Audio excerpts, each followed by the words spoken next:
భయభక్తుల్లో పెంచాడు.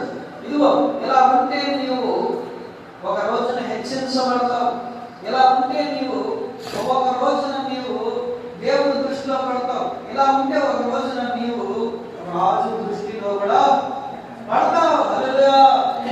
అనేక మంది రాజులు వచ్చారు అక్కడికి, అనేక మంది దేశాల నుంచి అందరూ వచ్చారు, రాజకుమార్తెలు కూడా వచ్చారు. కానీ వాళ్ళందరి మీద ఎవరి మీద దయ ఉండాలి?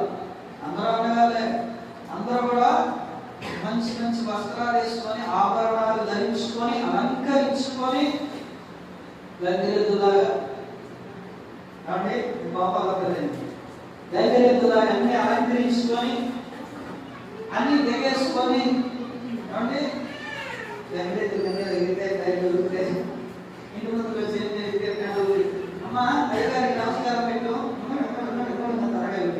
అలా కాకుండా ఏమండి ఎంతైతే అలంకారం చేసుకోవాలో, ఎంత సింపుల్ గా ఉంటే ఏమండి రాజుకు నచ్చిందో ఆ అలంకారం తప్ప వేరొక అలంకారము ధరించుకోలేదు ఆమె. అందుకనే ఆమె దేనత్వాన్ని చూసి ఆమె దగ్గరికి వచ్చి ఆశ్వారోస్ అనే రాజు 127 సంస్థానాలకి రాజుగా చక్రవర్తిగా నిలిచి ఉన్న ఆయన మనస్సును ఏమండి తెలుసుకుంది ఈ ఎస్తేరు. అనేకులు చూస్తున్నారు ఎంత సాత్వికంగా ఉందో, ఎంత భక్తి కలిగి ఉందో, ఎంతగా ఏమండి.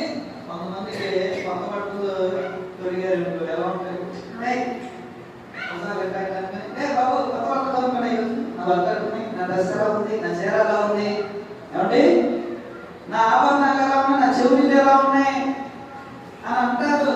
కానీ ఈమె సాత్వికంగా ఉంది, చూస్తే దయ పుట్టింది, చూస్తే ఆమెను చూసిన ప్రతి ఒక్కరు ఏమంటున్నారు, ఎంత ధ్యానంగా ఉంది, ఎంత దయనీయంగా ఉంది, ఎంత చక్కగా ఉంది, ఎంత అనుభవంగా ఉందని అంటే చూసిన ప్రతి ఒక్కరికి దయ పుట్టింది. హల్లెలూయా. దయ పుట్టినప్పుడు ఆమె రాణి అయింది. రాణి అయిన తర్వాత అయినా ఒకరికి స్థానం ఇచ్చిందా? నేను రాణి కదా, నేను పిలిస్తే 10 మంది రావాలి, నేను పోమంటే 10 మంది పోవాలి అనే అధికారాన్ని చూపించకుండా, అహంకారాన్ని చూపించకుండా చాలా చక్కగా అనుభవంతో మెలకుతో రాజు దగ్గర నిలిచి ఉంది కాబట్టి తన ప్రజలను కాపాడుతుందండి. హల్లెలూయా.